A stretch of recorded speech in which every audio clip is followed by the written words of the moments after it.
শিক্ষক নিবন্ধন পরীক্ষার জন্য আপনারা যারা প্রিপারেশন নিচ্ছেন, আমি ধারাবাহিকভাবে ভিডিওগুলো আপলোড করছি, তো অবশ্যই মনোযোগ সহকারে দেখবেন আর প্রয়োজনে খাতায় তুলে রাখবেন। আর এখন পর্যন্ত সাবস্ক্রাইব না করে থাকলে সাবস্ক্রাইব করবেন, ফেসবুক পেজ থেকে দেখলে পেজটা ফলো দিয়ে রাখবেন, আর অবশ্যই একটা লাইক দিয়ে দিবেন।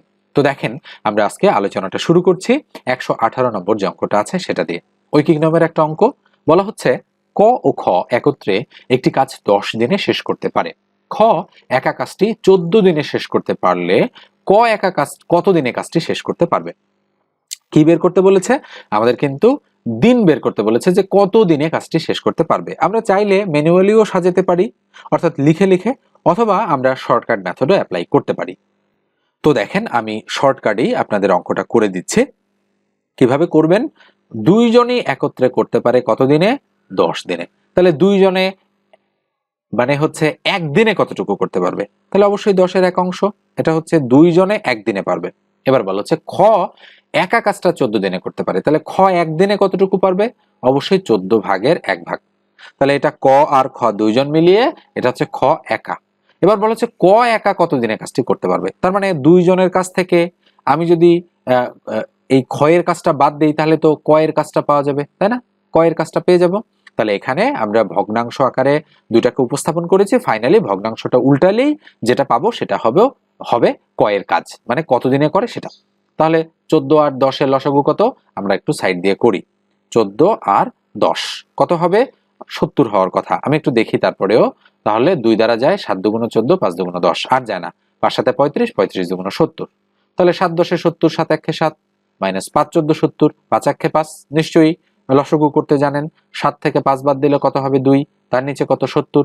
আমরা যদি কাটাকাটি করি, 2 1 2, 35 দুগুণ 70, তাহলে উপরে 1, তার নিচে 35। তো কি বলেছি? যেহেতু আমরা ভগ্নাংশ দুটোকে উল্টে লিখেছি, ফাইনালি আমরা যদি আবার উল্টাই দেই তাহলে কিন্তু অ্যান্সার পেয়ে যাব। উপরে 1, তার নিচে 35, এবার উপরে 35, তার নিচে 1, নিচে তো 1 দেয়া হয় না। তাহলে 35 দিনে এটা হচ্ছে আমাদের অ্যাপ্রোপ্রিয়েট অ্যান্সার। দেখেন তো অ্যান্সারটা কোথায় রয়েছে? এই যে খ নম্বর অপশনে কিন্তু আমাদের 35 দিন রয়েছে, তাই এটাই অ্যাপ্রোপ্রিয়েট অপশন। দেখেন 119 নম্বর যে অঙ্কটা দেখতে পাচ্ছেন, এটা কিন্তু আমি কয়েকটা হচ্ছে লেকচার আগেই আপনাদের করে দিয়েছি। তারপরে যেহেতু আবার সামনে এসেছে একই অঙ্ক, একটু রিপিট করে করাই দিই, যাতে করে মানে প্রিপারেশনটা আপনাদের খুবই ভালো হয় এবং এগুলো যেন আর ভুল না হয়। এগুলো কিন্তু ভেরি ভেরি ইম্পর্টেন্ট। শতবার বিভিন্ন চাকরির পরীক্ষা এসেছে। আপনি যদি বিগত 10 15 20 বছরের চাকরির পরীক্ষার প্রশ্নগুলো দেখেন, তাহলেই বুঝতে পারবেন যে আমি কেন এই কথাগুলো বলি, যে শতবার এসেছে। তো বলা হচ্ছে 0.01, তার উপরে কি? তার উপরে স্কোয়ার। তো এটা আমরা এভাবে করব, যেহেতু স্কোয়ার তার মানে এরকম দুইটা আছে, 0.01 গুণন 0.01, তাই নয় কি? অবশ্যই। এবারে আমরা করব কি? 0 দশমিক দিব, দশমিক দিয়ে কয় ঘর আছে? এখানে 2 ঘর, এখানে 2 ঘর, 4 ঘর। তাহলে দশমিকের পর কয়টা ঘর হবে? 4টা। এরকম টান দিলাম। তাহলে 1 1 1 সবার ডানেরটাতে বসাবো, বাকিগুলো 0 দিয়ে আমরা পূরণ করে দিব। তাহলে 0 দশমিক কয়টা শূন্য? 3টা 0 1। তো এইভাবে তো আর অ্যান্সার গুলো নেই, অ্যান্সার গুলো আছে ভগ্নাংশ আকারে, তাই না? তাহলে কি করব? দশমিক তুলে দিয়ে নিচে একটা 1, আর 4 ঘরের জন্য কয়টা শূন্য? 4টা শূন্য। তাহলে 1 ভাগ 10,000, এটাই হবে আমাদের অ্যাপ্রোপ্রিয়েট অ্যান্সার। দেখেন তো কোথায় আছে? ঘ নম্বর অপশনে আছে। এই অঙ্কটা আপনারা চাইলে একটু অন্যভাবেও করতে পারেন। কিভাবে সেটা? ধরেন আমি তুলছি 0.01, তার উপরে কি আছে? তার উপরে স্কোয়ার আছে, তুললাম অঙ্কটা। এবার আমরা কি করব?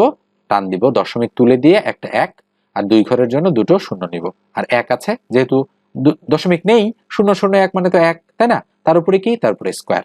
এবার আসেন, 1-এর উপরে স্কোয়ার করলে 1, আর 100-র উপরে স্কোয়ার করলে 100 গুণন 100। তাহলে 2 বার 100 গুণ করলে তো 10,000 হয়। তাহলে 1 ভাগ 10,000। এটা আরো সহজ, এভাবেও আপনারা চাইলে করতে পারেন। তো একই অঙ্ক করার কিন্তু অনেকগুলো প্রসেস রয়েছে, আপনার যেটা ভালো লাগে আপনি সেটাই করবেন।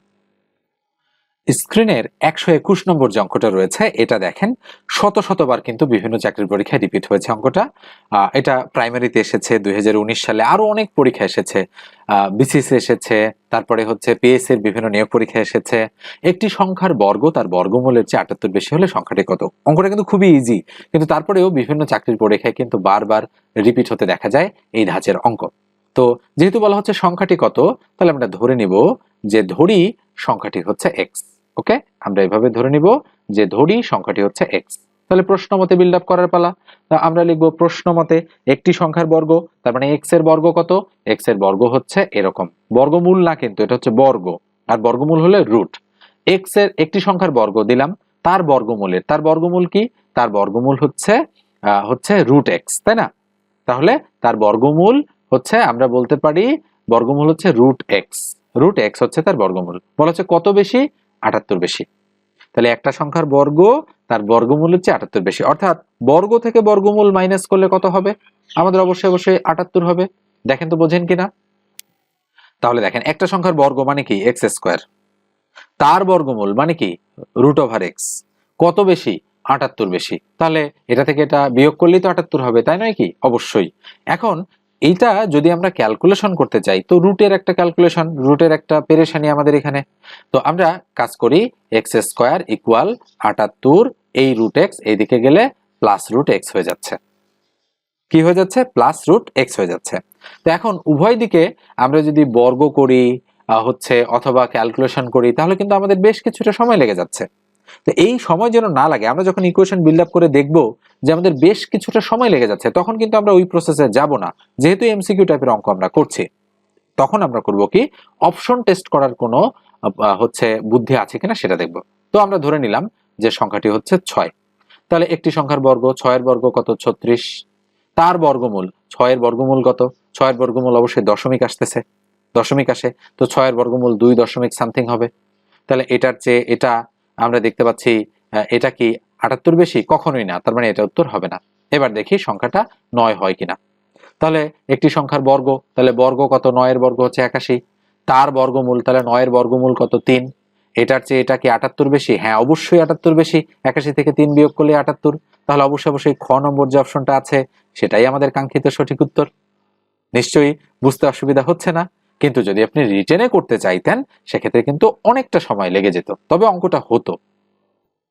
এবারে 127 নম্বর যে অঙ্কটা আছে, এটা একটু দেখেন কি বলা হচ্ছে। X square minus x minus 6 equal to 0 সমীকরণের মূলদ্বয় হবে কত?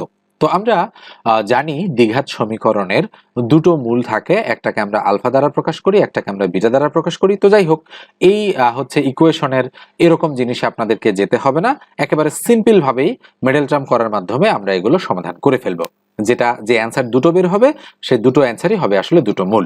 অত বিস্তারিত আপনাদের জানার প্রয়োজন নেই। তাহলে x square minus x minus 6 equal to কি? 0। তাহলে বা কি হবে? 3 দুগুণ 6, তাই না? 3 দুগুণ যদি 6 হয়, তাহলে 3 এর থেকে 2 বাদ দিলে 1 হবে। তাহলে x square minus 3x plus 2x minus 6 equal 0। দেখেন, মিডল টার্ম করে ফেললাম। 3 দুগুণ 6, আর 3 থেকে 2 গেলে মানে -3 থেকে +2 করলে -x হচ্ছে। তাহলে বা কি হবে? x common. দুইটার মধ্যে যদি x কমন নেই, তাহলে x মাইনাস 3, প্লাস যদি এই দুটোর মধ্যে 2 কমন নেই, তাহলে হবে x মাইনাস 3 ইকুয়াল কি? ইকুয়াল হচ্ছে 0। তাহলে বাকি দাঁড়াচ্ছে x মাইনাস 3 একটা আর x প্লাস 2 একটা। দেখেন, কমন একটা, আনকমন এর মধ্যে একটা, এই দুটোর মধ্যে একটা নিয়েছি, আর এটা আর এটা মিলে এটা। তাহলে এবার আমরা লিখবো হয় x মাইনাস 3 ইকুয়াল টু 0। তাহলে সুতরাং x ইকুয়াল টু -3 টা ওইদিকে গেলে +3 হয়ে যাচ্ছে। আবার এটা দেখেন, x প্লাস 2 মানে এটা হলো অথবা x প্লাস 2 ইকুয়াল টু 0। তাহলে সুতরাং x ইকুয়াল টু কি হচ্ছে? +2 ওইদিকে গেলে -2 হচ্ছে। তাহলে x এর ভ্যালু হিসেবে আমরা পাচ্ছি একটা 3 আর একটা -2। তাহলে 3 আর -2 দেখেন তো কোথায় আছে? আমরা দেখতে পাচ্ছি খ নম্বর অপশনে 3 এবং -2 রয়েছে। তাই এটাই আমাদের অ্যাপ্রোপ্রিয়েট অ্যান্সার। নিশ্চয়ই বুঝতে অসুবিধা হচ্ছে না আপনাদের। এবারে দেখেন, আমরা 129 নম্বর অঙ্কটা করাবো। এটা কিন্তু গুরুত্বপূর্ণ একটা অঙ্ক। আর এই 128 নম্বর অঙ্কটাও গুরুত্বপূর্ণ, তবে খুব একটা চাকরির পরীক্ষা এটা আসেনি, মাত্র 1-2টা পরীক্ষা এসেছে, এই জন্য এটা নিয়ে আপাতত আলোচনা করছি না। তো লগের বেজ হচ্ছে 10 এবং লগ বরাবর আছে 0.001 ইকুয়াল টু কত, এটা আমাদের কাছে জানতে চাচ্ছে। তো আমরা কি করব? আমরা আগে অঙ্কটা তুলি। তাহলে দেওয়া আছে কি? আমাদের দেওয়া আছে লগ বেস কত? বেস হচ্ছে 10, বেসটা একবারে নিচের দিকে থাকে, আর এখানে আছে 0.001 ইকুয়াল বলেছে কত? ইকুয়াল বলেছে কত? তার মানে x। আমরা এটা ধরে নিলাম। কি বললাম? যে ধরি log base 10 0.001 equal to x। তাহলে বাকি হবে লগের বেস 10 আছে, আমরা 10 রেখে দিলাম। রেখে দেওয়ার পরে আমরা যেটা করব সেটা হলো এখানে দশমিক তুলে দিব। যেমন আমি একটা টান দিলাম, টান দিয়ে দশমিকটা যদি আমি তুলে দেই, নিচে একটা 1 আর 3 ঘরের জন্য কয়টা শূন্য? 3টা শূন্য দিলাম। উপরে কত থাকবে? উপরে থাকবে 1। তাহলে ইকুয়াল কত? ইকুয়াল হচ্ছে x। এবার যেটা করব, লগ তুলে দিব। লগ তুলে দিলে হবে কি? 1/1000 এবং এই x পরস্পর স্থান পরিবর্তন করবে। কিভাবে সেটা? 10 to the power x equal to 1/1000। ডান? নিশ্চয়ই বুঝতে অসুবিধা হচ্ছে না? তাহলে বা 10 to the power x equal এই যে 1/1000 এটাকে আমরা 1/10 উপর কিউব লিখতে পারি, কেননা 10 উপর কিউব মানে শূন্য আছে 3টা। এই যে দেখেন 10 উপর কিউব মানে তো 1000। তাহলে বা 10 to the power x equal to এটাকে আমরা ইনভার্স আকারে লিখতে পারি 10 ইনভার্স 3। নিশ্চয়ই বোঝেন। এবার 10 আর 10 ক্রস, তাহলে সুতরাং এক্স এর ভ্যালু হচ্ছে আমাদের -3। দেখেন কোথায় আছে, খ নম্বর অপশনই কিন্তু সঠিক উত্তরটা রয়েছে। মুছে দিয়ে আমরা পরেরটাতে আসি। 130, যেহেতু এটা দেখতে পাচ্ছেন আমি এটা করে দিচ্ছি। 80 এর 75% এর 25% ইকুয়াল কত? এর ডাবল পার্সেন্টেজ দেওয়া রয়েছে। আমরা করলাম কি, 80 এর 75% মানে কত? 75 ভাগ হচ্ছে 100। ওকে, এর তাহলে আবার দিলাম এর 25% মানে কত? উপরে 25, তার নিচে কত? 100। এবার আমরা কাটাকাটি করব। তাহলে 25 দ্বারা 100 কে কাটলে 4 25 100, এই 2 শূন্য এই 2 শূন্য, দুঃখিত এখানে তো একটা শূন্য আছে, তাই না? এই 1 শূন্য 1 শূন্য আমি কেটে দিলাম। তাহলে 4 দ্বারা যদি 8 কে কাটি 4 দুগুণ 8, 2 দ্বারা যদি 10 কে কাটি 5 দুগুণ 10, এই 5 দ্বারা যদি 75 কে কাটি 5 15 75। দেখেন তো উত্তর কত? উত্তর হচ্ছে 15। 15 আছে অ্যান্সারে, এক্স্যাক্টলি খ নম্বর অপশনই কিন্তু আমাদের 15 রয়েছে, তাই এটাই আমাদের অ্যাপ্রোপ্রিয়েট অ্যান্সার। স্ক্রিনের 153 নম্বর অঙ্কটা দেখেন, খুবই গুরুত্বপূর্ণ একটা অঙ্ক, পিতা এবং পুত্রের বয়স সংক্রান্ত অঙ্ক। বরাবরের জন্যই কিন্তু এগুলো গুরুত্বপূর্ণ, একটা আসতে পারে। পিতার বর্তমান বয়স পুত্রের বয়সের দ্বিগুণ অপেক্ষা 2 বছর বেশি। 5 বছর পর পিতা এবং পুত্রের বয়সের সমষ্টি 102 বছর হলে পুত্রের বর্তমান বয়স কত? তো যেটা বের করতে বলেছে সেটা ইকুয়াল আমরা এক্স ধরে নিব। তাহলে আমরা লিখলাম যে ধরি পুত্রের বর্তমান বয়স, আমাদের কিন্তু একটু বুঝতে হবে আগে। তাহলে পুত্রের বর্তমান বয়স ইকুয়াল কত? ইকুয়াল হচ্ছে এক্স বছর। আমরা এটা লিখে দিলাম। এরপরে দেখেন বলা হচ্ছে কি, বলা হচ্ছে যে পিতার বর্তমান বয়স পুত্রের বয়সের দ্বিগুণ। প্রথমে আমরা এখানে লিখবো যে পিতার বর্তমান বয়স ইকুয়াল, তাহলে পুত্রের বয়সের দ্বিগুণ অপেক্ষা 2 বছর বেশি, তাহলে এর চেয়ে আরো 2 বছর বেশি, তাহলে এটা হলো পিতার বয়স। দেখেন তো বোঝেন কিনা, আমরা কিন্তু এই লাইনটা ক্যালকুলেশন করে ফেলেছি, তো যেটা ক্যালকুলেশন হয়ে গেছে সেটা আমরা কেটে দিলাম, এটার আর কোনো কাজ নেই অঙ্কে। এবার বলা হচ্ছে 5 বছর পর। আচ্ছা, তাহলে এখান থেকে আমরা প্রশ্ন মতে বিল্ড আপ করে ফেলবো। তাহলে 5 বছর পরের ঘটনা কি? 5 বছর পরে মানে কি, প্লাস হবে না মাইনাস? অবশ্যই পর মানে প্লাস হবে, যেহেতু বর্তমান এটা আর এটা। তাহলে 5 বছর পর মানে কি, পুত্রের সাথেও 5 যোগ, পিতার যেহেতু এটা পিতার সাথেও 5 যোগ করে দিলাম। তাহলে এটা হলো 5 বছর পরের ঘটনা। তাহলে বলা হচ্ছে 5 বছর পর পিতা এবং পুত্রের বয়সের সমষ্টি, অর্থাৎ পুত্রের বয়স এবং পিতার বয়সের সমষ্টি, তার মানে এটা আর এটা যোগ করলে, সমষ্টি মানে তো যোগ, 102 বছর হবে। তাহলে 102 লিখে দিলাম। হলে এই পর্যন্ত এসেছি আমরা কিন্তু, হ্যাঁ কাটা। এবার পুত্রের বর্তমান বয়স কত বের করব, তার মানে পুত্রের বর্তমান বয়স এক্স ধরেছি, এক্স এর মান বের করলে আমাদের উত্তরটা হয়ে যাবে। এবার ক্যালকুলেশন করার পালা। তাহলে বা এক্স টু এক্স কত হচ্ছে? 3x দিলাম। 5 2 5 5 5 10 2 12, তাহলে প্লাস 12 ইকুয়াল এইদিকে আছে কত? 102 দিলাম 102। তাহলে বা 3x ইকুয়াল 102 থেকে 12 বাদ দিলে কত হয়? 90, তাই না? 102 12 মাইনাস, তাহলে 90। তাহলে সুতরাং x এর মান কত হচ্ছে? 90 কে 3 দ্বারা ভাগ করলে কত হবে? 30। তাহলে x এর ভ্যালু আমরা 30 পেয়ে গিয়েছি। তাহলে কত বছর পুত্রের বর্তমান বয়স? 30। দেখেন তো উত্তরে 30 আছে কিনা, আমরা দেখতে পাচ্ছি এক্স্যাক্টলি আমাদের ক নম্বর অপশনে কিন্তু 30 রয়েছে। তো এভাবেই বুঝে বুঝে করতে হবে, লাইন টু লাইন ধরে ধরে ক্যালকুলেশন করতে হবে। তবে এটা যদি আপনি না পারেন, ভয় পাওয়ার কিছু নেই, আপনি অল্প কিছুদিন প্র্যাকটিস করলেই দেখবেন যে এই অঙ্কগুলো আপনি ধরতে পারছেন এবং ঠিকঠাক ভাবে করতে পারছেন। ওকে, এবারে নিচেরটা দেখেন, আমি কিন্তু অলরেডি হচ্ছে এরকম বেশ কিছু অঙ্ক করে দিয়েছি আপনাদের, তারপরেও যেহেতু আজকে আলোচনায় এসেছে, তো আমি এই অঙ্কটাও আপনাদেরকে করে দিচ্ছি। তো এই অঙ্কগুলো সবচেয়ে বেস্ট ওয়ে হচ্ছে, মানে করার বেস্ট ওয়ে হচ্ছে দশমিকের পরে ঘর গণনা করা। তাহলে 0 দশমিকের পরে কয়টা ঘর গুনবো? 1 ঘর, 2 ঘর, 3 ঘর, 4 ঘর। তাহলে 1 2 এর 1 3, 3 আর 3 6, 6 আর 4 10। তাহলে 0 এর পরে কয়টা ঘর হবে? এরকম মোট 10টা। তাহলে 4 এর পরে 5 6 7 8 9 10টা ঘর, অনেকগুলো ঘর কিন্তু। তাহলে আমি আবার গুনছি 1 2 3 4 5 6 7 8 9 10টা ঘর। তাহলে 2 2 2 2 গুণ করলে কত? 2 দুগুণ 4, 4 দুগুণ 8, 8 দুগুণ 16। তাহলে শেষ দুইটা ঘরে আমি 16 বসাই দিলাম, আর বাকি 8টা ঘরে 8টা শূন্য আমাদেরকে বসাতে হবে। ওকে, আমি যদি ভুল না করে থাকি অবশ্যই এটাই অ্যাপ্রোপ্রিয়েট অ্যান্সার। দেখেন তো কোথায় আছে অ্যান্সারটা, আমি একটু দেখছি শূন্যগুলো হিসাব করে যে কোথায় আমাদের সঠিক উত্তরটা আছে। তাহলে 1টা 0, 2টা, 3টা, 4টা, 5টা, 6টা, 7টা, 8টা 0, 1 6। তাহলে নিঃসন্দেহে বুঝতে পারছেন 8টা 0, 1 6 খ নম্বর অপশনে আছে।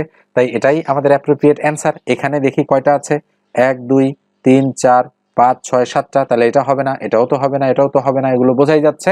তাহলে খ নম্বর অপশনটাই আমাদের কিন্তু অ্যাপ্রোপ্রিয়েট অ্যান্সার। 156 নম্বর অঙ্কটা দেখেন, এটা একটু কঠিন অঙ্ক, তার মানে একটু বেসিক আপনাদের জানতে হবে, নচেত কিন্তু এই অঙ্ক আপনি করতে পারবেন না। তো এগুলো কিন্তু নিবন্ধন পরীক্ষায় বেশি আসে, প্রাইমারি পরীক্ষায় হয়তো খুব কম আসে, অন্যান্য পরীক্ষায় কম আসে, কিন্তু নিবন্ধন পরীক্ষায় এই ধাঁচের অঙ্ক বেশি আসতে দেখা যায়। বর্তমানে বিসিএস এর পরীক্ষায়ও কিন্তু এই রুটের ভিতরে মাইনাস, তার মানে কাল্পনিক সংখ্যা বা জটিল সংখ্যার এই আদলটা বেশি আসতে দেখা যায়। তো কাল্পনিক সংখ্যার ইংরেজি হচ্ছে ইমেজিনারি নাম্বার। তো মনে রাখবেন, ইমেজিনারি নাম্বারকে আমরা আই দ্বারা প্রকাশ করি, আই মানে হচ্ছে √(-1)। এটা বেসিক শেখাচ্ছি আমি একটু, না হলে আপনারা বুঝবেন না। তো আই মানে কি √(-1), এটা গাণিতিক ভাবে আপনারা সূত্রের মতো মনে রাখবেন, আই মানে √(-1). তাহলে আই স্কোয়ার মানে কি, আই স্কোয়ার মানে হচ্ছে শুধু -1। তার কারণ কি, তার কারণ হচ্ছে আই মানে যেহেতু √(-1), উভয় পক্ষকে যদি আমি বর্গ করি তাহলে কিন্তু আই এ হয় আই স্কোয়ার, স্কোয়ার রুট কাটা গিয়ে শুধু -1 থাকে। তো নিশ্চয়ই বোঝা যাচ্ছে যে আই মানে √(-1), আই স্কোয়ার মানে শুধু -1। আপাতত এতটুকু শিখলে আমার মনে হয় হবে, যদি প্রয়োজন পড়ে বাকিটা আমি শেখাবো। তো দেখেন কি আছে, √(-8) ইন্টু √(-2). তো আমি জাস্ট এটাকে -1 আকারে করার চেষ্টা করব। তো বলেন তো দেখি, আমি 8 কে এইভাবে লিখতে পারি কিনা, 8 ইন্টু -1, নিশ্চয়ই লিখতে পারি। আবার আমি এটাকে লিখতে পারি -√2 কে 2 ইন্টু -1, নিশ্চয়ই লেখা যায়, কেননা 1 দ্বারা গুণ করলে আবার এটাই থাকে, 1 দ্বারা 2 কে গুণ করলে, -1 দ্বারা 2 কে গুণ করলে আবার এটাই থাকে। তাহলে কি হচ্ছে, আমরা এটাকে বলতে পারি √8 ইন্টু √-1। আমি বের করে দিলাম, আবার ইন্টু এটাও মানে কিন্তু গুণ, যাই হোক, √2 ইন্টু √(-1), তাই না? আচ্ছা, তাহলে √8 ইন্টু √(-1) মানে কি, এটা মানে হচ্ছে আই, ইন্টু এটা কি √2 ইন্টু √(-1) মানে কি আই। আচ্ছা, এবার আসেন কয়টা রুট, দুইটা রুট, তাহলে √8 আর √2, রুট যেহেতু দুইটার ভিতরেই আছে তো গুণ করে দেবো, 8 2 16 ইন্টু আই আর আই কত হচ্ছে, আই স্কোয়ার, নিশ্চয়ই বোঝা যাচ্ছে এই পর্যন্ত। তাহলে ইকুয়াল √(16) মানে কত, √(16) মানে 4। আর আই স্কোয়ার মানে কি, আই স্কোয়ার মানে হচ্ছে, খেয়াল করে দেখেন এই যে -1, তাহলে আই স্কোয়ারের মানটা আমি -1 বসাই দিলাম এখানে। তাহলে ইকুয়াল প্লাসে মাইনাসে মাইনাস, 4 1 কত 4, তাহলে -4 আমাদের সঠিক উত্তর। অঙ্কটা ছোট হলেও যথেষ্ট গুরুত্বপূর্ণ এবং মোটামুটি লেভেলের, মানে মিড লেভেলের কঠিন রয়েছে। তাহলে দেখেন গ নম্বর অপশনটাই কিন্তু আমাদের অ্যাপ্রোপ্রিয়েট অ্যান্সার। তো এরপর যে বললি, যারা চ্যানেলে নতুন, যদি প্রয়োজন মনে করেন অবশ্যই সাবস্ক্রাইব করে দিবেন, আর ফেসবুক পেজ থেকে দেখে থাকলে পেজটা ফলো দিয়ে রাখবেন, আর ভিডিওতে একটা লাইক দিয়ে দেবেন। ওকে, এবার নিচে যে অঙ্কটা দেখতে পাচ্ছেন আমি এটা করাচ্ছি, এটাও কিন্তু নিবন্ধন পরীক্ষার বিগত সালেরই অঙ্ক।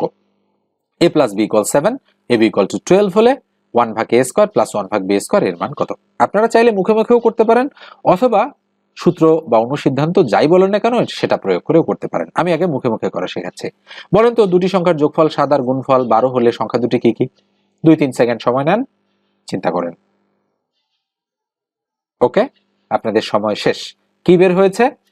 এর মান হচ্ছে 4, বির মান হচ্ছে 3। 4 আর 3 যোগ করলে 7 হয়, এর মান 4 আর বির মান 3, 4 আর 3 গুণ করলে 12 হয়। আপনি চাইলে প্রথমে 3 পরে 4 কল্পনা করতে পারেন, তাতেও কোনো সমস্যা নেই, অ্যান্সারে কোনো প্রভাব পড়বে না।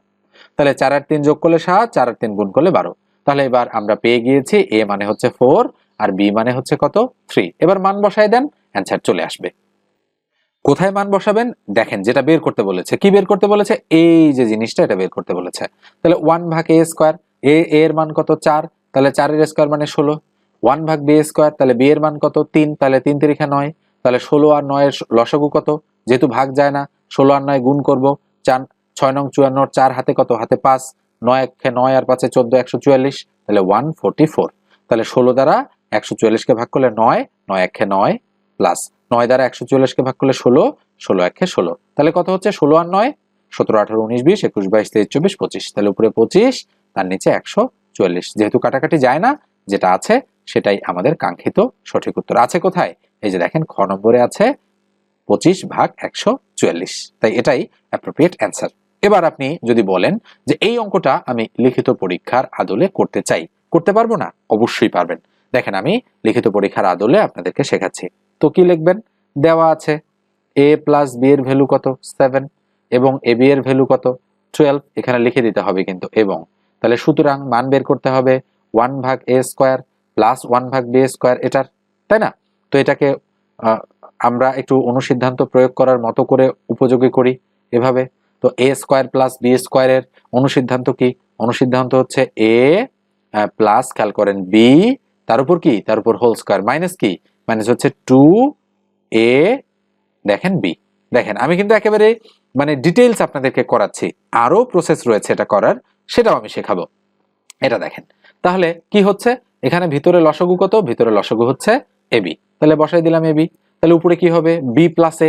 দেখেন এই যে এটা দ্বারা এটাকে ভাগ করলে b, তাহলে b একে b, আমি একেবারে সব করে দিচ্ছি লাইন টু লাইন, b দ্বারা এটাকে ভাগ করলে a, তাহলে a একে a, তার উপর কি, তার উপর হোল স্কয়ার মাইনাস উপরে 2, দেখেন 2 1 আর 1 গুণ করলে 2, তাহলে a আর b গুণ করলে ab, তাহলে ইকুয়াল উপরে a প্লাস b আর b প্লাস a একই কথা, তার মান কত 7, বসাই দিচ্ছি 7 ভাগ ab এর মান কত 12, বসাই দিচ্ছি 12, তার উপরে কি, তার উপরে স্কয়ার মাইনাস কত উপরে 2, তার নিচে ab, ab এর মান কত 12, বসাই দিচ্ছি 12, তাহলে 2 একে 2, 6 দুগুণ 12, তাহলে কত হচ্ছে 7 7 49 মাইনাস 12 12 144 মাইনাস দিলাম, তাহলে উপরে 1 তার নিচে 6, তাই না? বাস ওকে হয়ে গেল। এবার 6 আর 144 এর লসাগু 144, এটা দ্বারা এটাকে ভাগ করলে কত হয় 1, 1 দ্বারা এটাকে গুণ করলে কত হয় 49, 6 দ্বারা 144 কে ভাগ করলে কত হয়, ভাগ করে দেখেন তো দেখি, 6 দুগুণ 12 থাকলো 2 24, 4 6 24, হ্যাঁ 24, তাহলে মাইনাস করব কত 24, তাহলে ইকুয়াল 49 থেকে 24 গেলে 25, তাহলে 25 ভাগ 144 এটাই অ্যান্সার। দেখেন এটাই তো অ্যান্সার, তাই না? একটু আগে আমরা দেখেছি। এবার আসেন আরো পদ্ধতি রয়েছে, অঙ্ক করতে জানলে আপনি অনেক ভাবে করতে পারবেন, মান বের করতে হবে এটা, তাই না? তাহলে কি আছে 1 ভাগ a স্কয়ার প্লাস 1 ভাগ b স্কয়ার, তাহলে বলেন তো দেখি লসাগু কি, লসাগু হচ্ছে a স্কয়ার b স্কয়ার, ওকে, এটা দ্বারা এটাকে ভাগ করলে কি হবে b স্কয়ার, তাহলে উপরে b স্কয়ার প্লাস এটা দ্বারা এটাকে ভাগ করলে কি হবে a স্কয়ার ইকুয়াল, দেখেন a b তার উপর হোল স্কয়ার, আমরা এটা এভাবে লিখতে পারি, আর উপরে a square plus b square এভাবে সাজাতে পারি, তাহলে উপরে a স্কয়ার প্লাস b স্কয়ারের অনুসিদ্ধান্ত কি, অনুসিদ্ধান্ত হচ্ছে a plus b whole square minus হচ্ছে 2ab, আর তার নিচে কি আছে, তার নিচে আছে ab তার উপর স্কয়ার, তাহলে ইকুয়াল, খেয়াল করেন a প্লাস b এর মান 7, তাহলে 7 এর উপর স্কয়ার করলে কত হবে, এই যে দেখেন 7 এর উপর স্কয়ার করলে 7 7 49 মাইনাস 2ab, ab এর মান কত 12, তাহলে 12 দুগুণ কত 24 দিয়ে দিলাম, ab এর মান কত, ab এর মান 12, তাহলে 12 আর 12 এর উপর স্কয়ার, তাহলে 12 12 144, তাহলে 49 থেকে 24 বাদ দিলে 25, তার নিচে 144, দেখেন আবারও অ্যান্সার কিন্তু সেই ঘুরে ফিরে 25 ভাগ 144। তো আরো পদ্ধতি রয়েছে, চাইলে আরো অন্যভাবে করা সম্ভব, এত কিছু দেখালে তো আপনাদের মাথা গোলমাল করতে পারে, এজন্য আপনারা যেটা বেস্ট ওয়ে এমসিকিউ টাইপের পরীক্ষার জন্য সেটাই করবেন, আর লিখিত পরীক্ষার জন্য আমি তো শিখিয়েছি নিয়ম, যেটা ভালো লাগে সেটা করবেন। ওকে, তো এভাবেই বুঝে বুঝে অঙ্কগুলো আপনাদের প্র্যাকটিস করতে হবে। তো আমার লাইভ কোর্সের ব্যাচ আমি সামনেই শুরু করছি, অল্প কয়েকদিনের মধ্যেই, অলরেডি অনেকেই জয়েন করে ফেলেছেন। তো আপনারা যারা জয়েন করতে চান শিক্ষক নিবন্ধনের জন্য মাত্র 510 টাকায় আমি একটা স্পেশাল ব্যাচ নিচ্ছি, নিবন্ধনের আগ পর্যন্ত কিন্তু চলতে থাকবে ব্যাচটা। তো জয়েন করার জন্য 01642702760, ওকে, 01642702760 এই নম্বরে হোয়াটসঅ্যাপে টেক্সট দিয়ে আমার সঙ্গে আপনারা যোগাযোগ করবেন। ক্লাস হবে জুম অ্যাপে এবং ফেসবুক প্রাইভেট গ্রুপে, মানে ক্লাস শেষ হওয়ার পর ক্লাসগুলো আপনারা রেকর্ড হিসেবে অবশ্যই পাবেন, যেগুলো মানে যতদিন ফেসবুক পেজটা থাকবে ততদিন ক্লাসগুলো আপনারা দেখতে পারবেন, মানে অ্যাটলিস্ট 3 4 5 বছর তো থাকবেই বলা চলে। ওকে, তো আজকের আলোচনা তাহলে আমরা এই পর্যন্ত রাখছি।